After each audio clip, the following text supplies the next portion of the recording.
got the license. She isn't dead. I saw him. I got a good look. Don't move her. I'll get an ambulance.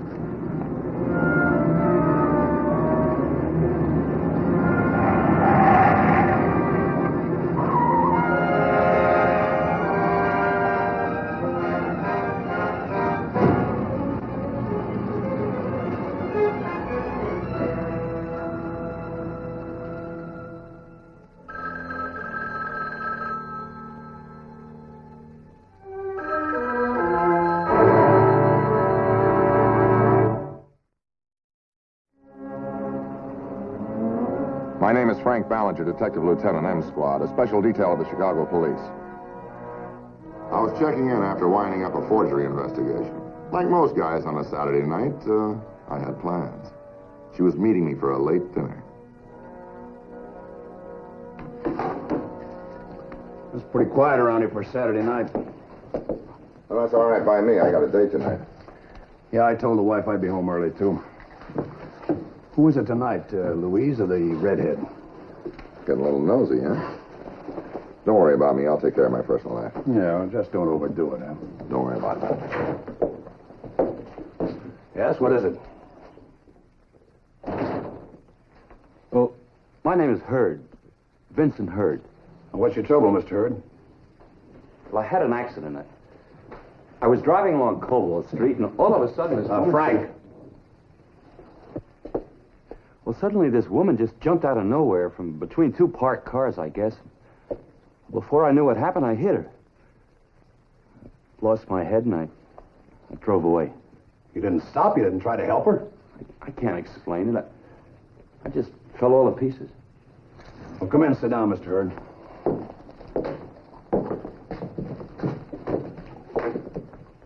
Cobalt Street? There's a 1035 out on you, Mr. Hurd. There were witnesses to the accident. Two of them. One of them got your license number. What time did this happen? Oh, about 8:30 or 25 to 9. Well, the girl you hit was named Audrey Cranston. She's in the Cook County Hospital. She's got 5 broken ribs, a head concussion, and a broken jaw. It'll be weeks before she can speak or eat normally. I'll do everything I can, of course. Send Eddie in here. We'll have to book you, Mr. Hurd. Oh, I'm with the Fanning Corporation. I'd like to call my lawyer if possible. Mr. Hurd, what is your connection with the Fanning Corporation? Vice President? Then you knew Jack Crane, huh? He's one of my closest friends. Why? Do you know of any enemies that he might have had? Jack's one of the most popular men with the company. Everybody likes him. Why do you ask? He's dead. What? He was shot to death over an hour ago. He was killed in his apartment on the other side of town. Oh, I can't believe it. Well, that'll be all for now, Mr. Hurd. Book him. Hit and run. Cranston girl. Then you can call your lawyer.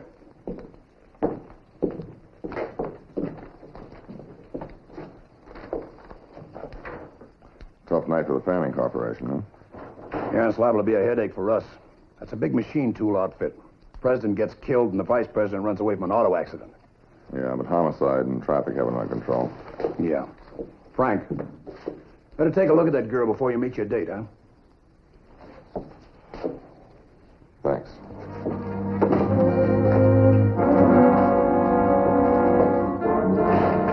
I got over to Cook County Hospital fast. With an hour to spare, I could still keep my date. But I hadn't figured on the possibility of trouble and the Cranston girl's story. Don't overtax her. She's lost her power of speech. It's temporary from shock and concussion. Frankly, I don't see what you have to gain by Thank seeing you. her now. Miss Cranston. Miss Cranston, can you hear me?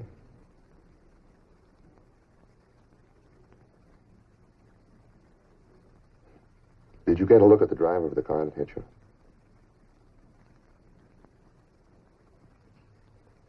You did? We understand that he was wearing a fedora and a top coat. Is that correct? No? You mean something about the top coat or the hat? Something about the driver, then? Lieutenant, please. She's under sedation. What about the driver? His face? Something to do with his face? He had a scar, is that it? A scar on his face? What? His hair. Something to do with his hair. Your hair? You mean the driver of the car was a woman, is that it? No more questions, Lieutenant. Well, when can I talk to her again? Tomorrow, she must rest now. Goodbye, Miss Cranston.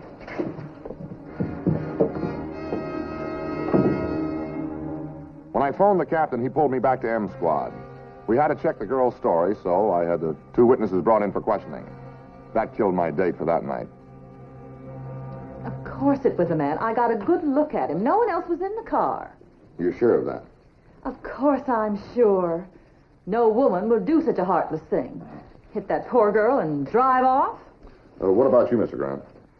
Well, gee, Lieutenant, I want to help you all I can, but doggone it, there was something funny about him. Funny? In what way? Ed, would you send Mr. Hurd in, please? I don't know. I only caught a flash of the driver after the girl screamed. He was pulling away. He had on a man's hat, all right, but something about the way he moved his head. It could have been a woman. Nonsense. Well, let me put it this way. If you were in court and I asked you, and this is under oath, and I asked you, was it a man that was driving the car? How would you answer? Well, in all honesty, I guess I'd have to say I couldn't be absolutely sure.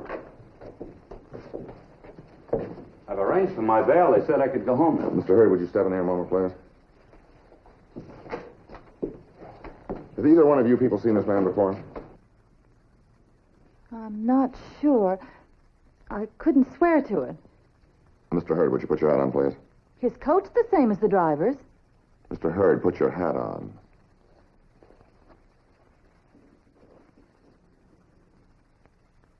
He looks like the man in the car, but it was so dark and everything happened so fast. You needn't be worried. I've admitted it. It was an accident. Oh, that's different then. I'd say that you were the driver of the car. I'm sorry. And you, sir? I don't know. I wouldn't swear to anything.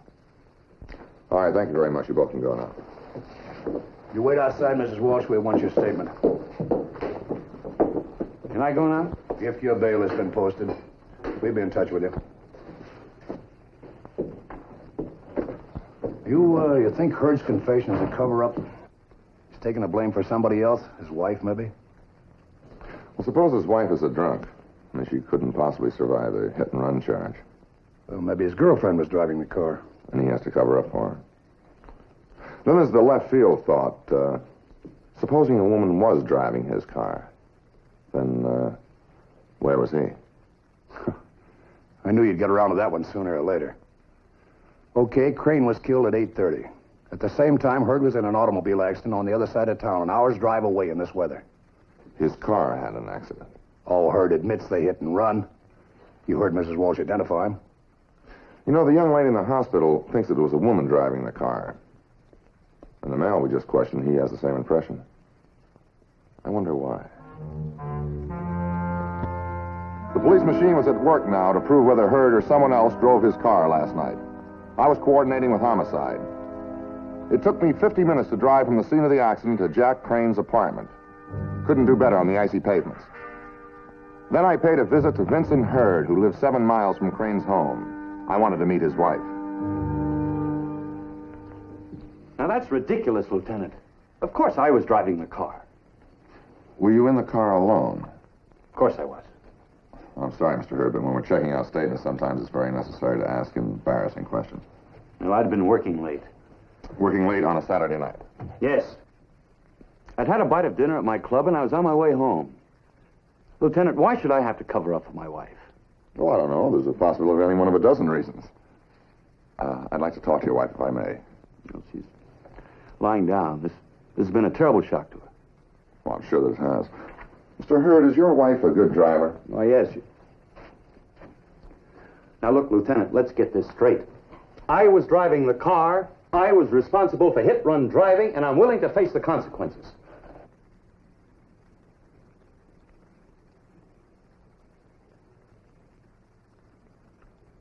Of course, I'll do everything I can for Miss Cranston.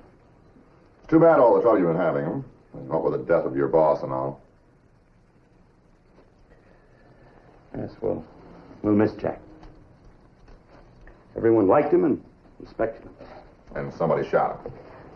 Men from homicide said it was a burglar. There was money missing. The place had been ransacked. Well, whoever it was didn't force his way through the door or the windows. Possibly it was somebody that Mr. Crane knew. Doesn't a burglar have ways of getting in that way? Yeah, some of them. do. Lillian, this is Lieutenant Ballinger. He's from the police. How do you do, Mr. Hurd? How do you do, Lieutenant Ballinger? We're very upset and quite exhausted. Well, of course, I understand. Mrs. Hurd, I'd like to ask you to come down to Cook County Hospital with me, if you would, please. Now? But I don't understand. I'm not feeling very well. It's just that, you could help us clear up a few points. It seems that the girl that was struck, she thinks it was a woman that was driving the car that hit her. That's absurd. Vincent was driving. Well, you see, if you talk to her and she doesn't identify you, that'll help us clear up the point that your husband isn't trying to protect you. But I wasn't. I wasn't even in that part of town. Oh, you here at home? No, I went to a party at Eleanor Wheaton's, a friend of ours. Can you remember about what time you got there? Oh, it was about 8:30 or 8:45. About the hospital, Mrs. Hurd. It's really rather Lieutenant, important. I can't possibly come with you now. Set a time for later in the day. Thank you. I'll do that.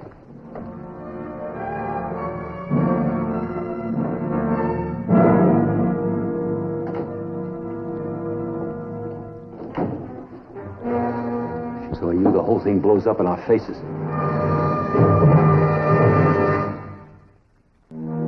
From the Hurd living room, I'd seen a woman with binoculars watching from a window opposite.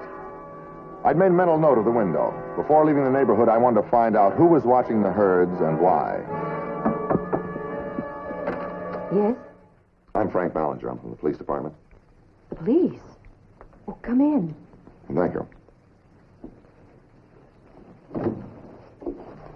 Well, what's wrong? Oh, nothing really. It's just the neighbors have been complaining about Peeping Tom in his apartment. Somebody spying on him. Oh, my goodness. I thought everybody knew about Mrs. Timmons. Well, I'd like to talk to her if I may. Of course. She loves visitors. Thank you. Mrs. Timmons. Mrs. Timmons. Here's a young man would like to visit you. How do you do, Mrs. Timmons? Oh, I saw you with Mrs. Hurd. Yeah. Did you bring me an invitation?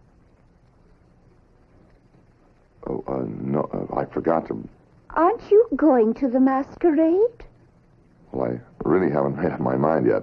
I love parties. I used to go to so many parties. Masquerades are the best, though. Oh, yes. My beaux used to bring me candy and flowers. Mrs. Hurd is a lovely woman. I watch everybody. Keeps me busy between good morning and good night. There's that Mr. King getting ready to walk his dog again. It must be lunchtime. Nice to have met you. Sorry. It's all right. She's a dear. I wish I had her memory.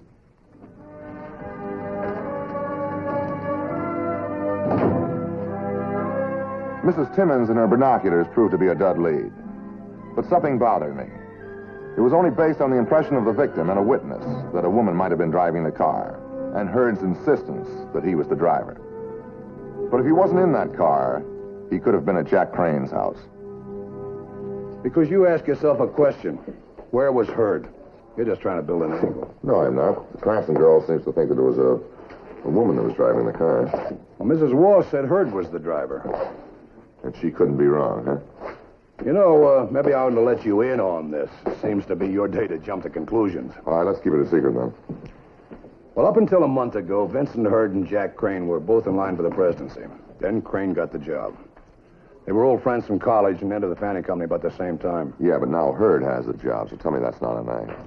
Frank Hurd isn't the kind of a man who's going to frame himself with a hit and run just to get somebody else's job. Oh, who knows what a man will do. You can't put Mrs. Hurd into that Look, car. I'm not trying to put her in a car. I just want to make sure that she wasn't in the car, that's all.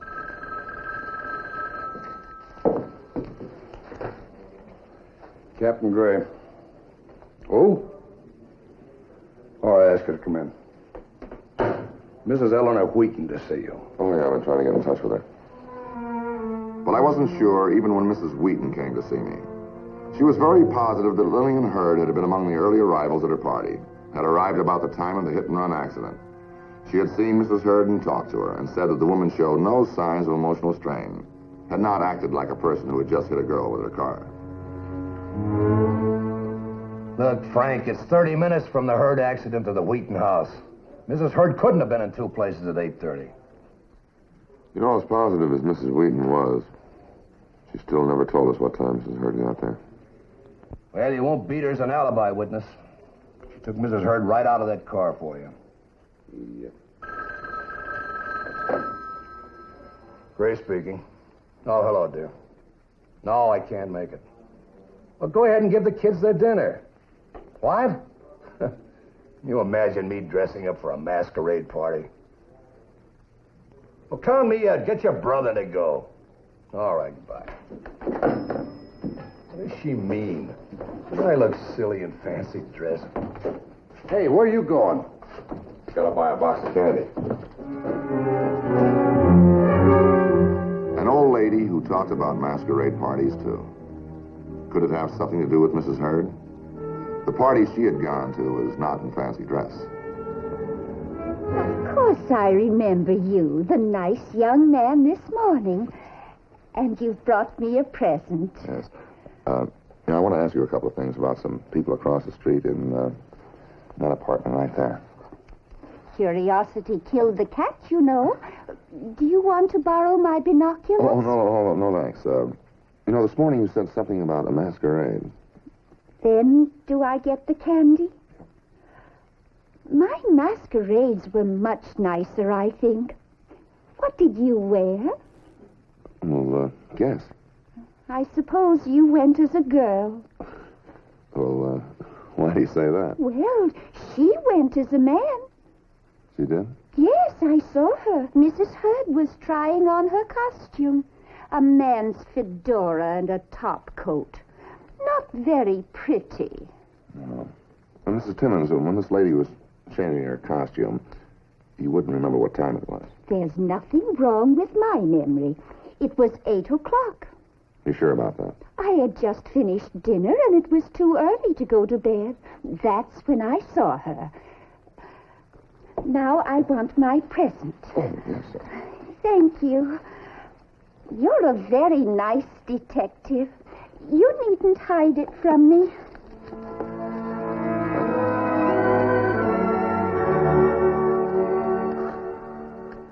You know, this thing could backfire. Mrs. Hurd's not going to face that girl in the hospital unless she has to. Mrs. Timmons could be wrong. So could Mrs. Wheaton. We've got to get Mrs. Hurd off guard. Hello? Hello, Mr. Hurd? Well, this is Lieutenant Ballinger. It's Lieutenant Ballinger. Yes, I've made arrangements for the hospital. Can Mrs. Hurd meet me there at 4 o'clock? Tell him I'm not well. Tomorrow. My wife still isn't feeling well. How about tomorrow? Oh? Well, I thought she intended to cooperate with us. Yes, well, this will only take a minute. Yeah, I'll be there in about 10 minutes. All right, she'll be there. Goodbye. Can't get out of it. Well, I'll leave town. Running away will only make it worse. We have to find an excuse. I can't meet that girl now. And later she won't remember anything if she's well taken care of. And suppose she tries to get out of town? Don't worry about that later. We got a man watching the apartment. He'll notify us. Maybe this call won't get her to the hospital. Don't worry about that later. Your turn.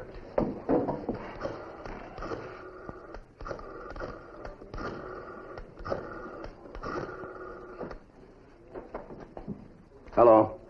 Oh, this is the police department. Is Lieutenant Ballinger there, please? No, I'm sorry he's not. He called a few minutes ago. He's on his way to the hospital. Just thought we'd save him a trip. Girl died a few minutes ago. Oh? Oh, I'm so sorry. Goodbye.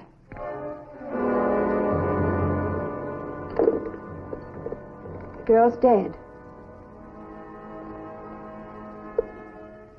We can go to the hospital, and Lieutenant Ballinger would have no more reason for suspicion.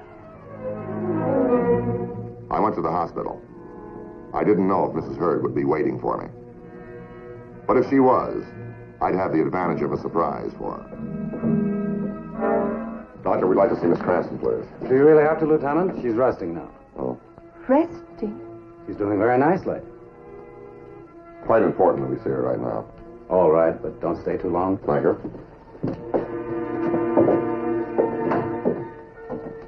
Mrs. Hurd.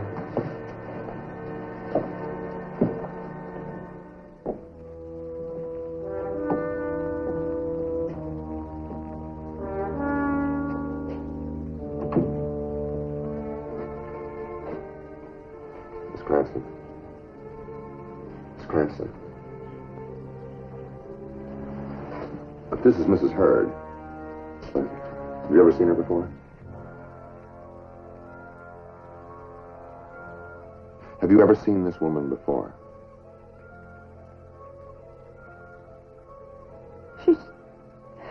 She's quite wrong. Is this the woman who was driving the car that hit you?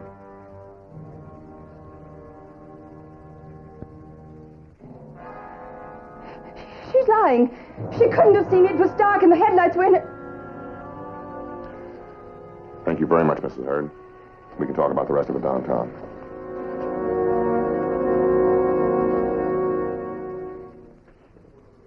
Then I met my husband and gave him his hat and coat and took my car. He was using it. I got to Mrs. Wheaton's sometimes about 9:30. She thought I'd been there early. What will they do to me? You'll have a trial. What will happen to me? Where are you taking me? What will happen to me? What will happen to me? Where are you taking me? Like a nightmare. When it's one I won't wake up from and find out everything's all right.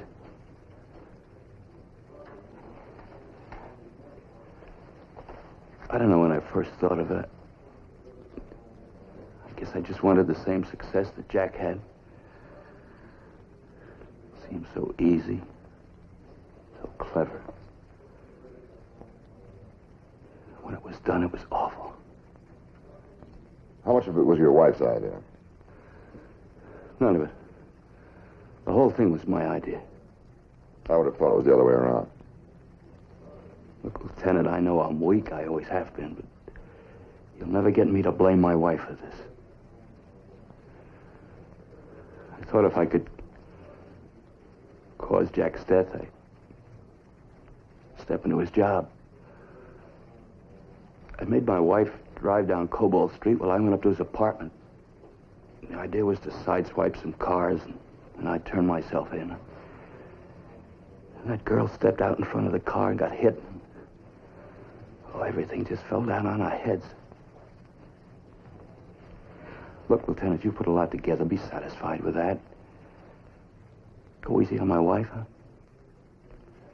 It's out of our hands, Hal.